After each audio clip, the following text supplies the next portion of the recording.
Hi, Tony. How are you? Wonderful. So, where did you go? You were at a party with friends? No partying. We're still in lockdown. Oh, Uh, oh. I'm a good little boy. Don't you feel lonely? I do. That's what I want to talk to you about. We live in such a big city, Mm-hmm. yet I think there's a lot of lonely people out there. Yes. They say about a third of Canada lives all by themselves, all alone.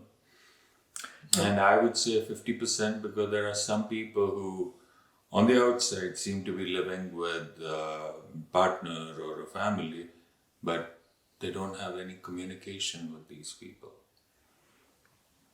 so, how do you help them through that, or how do you get them to open up and start that communication, or look for a partner? Well, first of all, I think we should understand what is emotional loneliness. So it's distinct from just loneliness. Loneliness is a feeling of sadness, isolation, and being by themselves. But emotional loneliness, they could have people around and yet feel emotionally lonely because they have no emotional connection to at least one person with whom they can feel that they can talk or share what they want. So that emotional loneliness is deeper.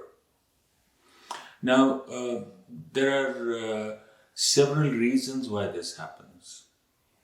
The first is arrogance. Some people are very arrogant, they feel they are better than, and then they push people away. Room at the top, as they say.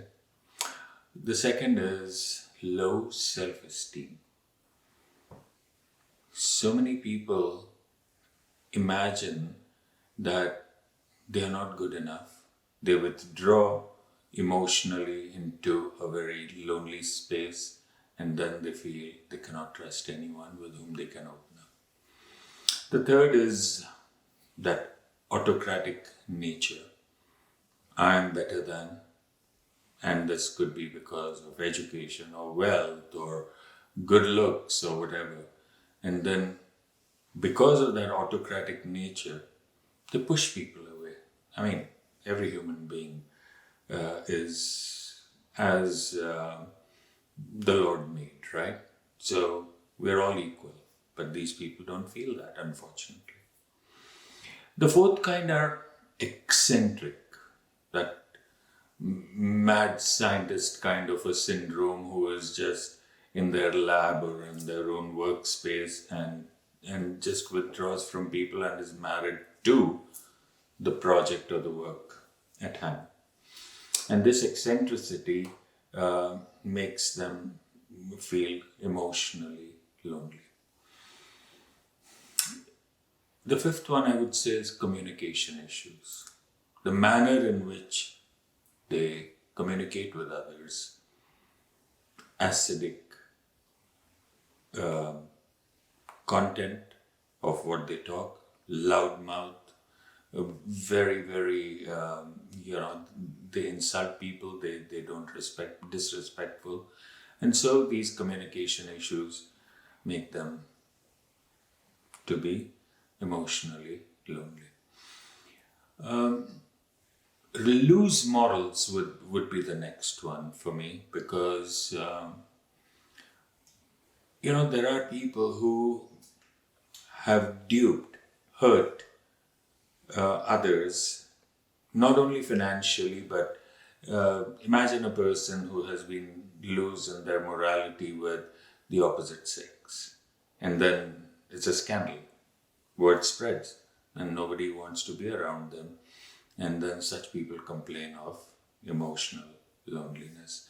And believe me, quite a lot of these types do come to me for the emotional power program that I have. Then the next one is negative imagination. They are not in touch with reality. They're imagining something, and again, trust issues. They feel everyone is out there to hurt them. That victim consciousness is there. And they themselves withdraw and they don't want to connect with people and they feel the emotional loneliness.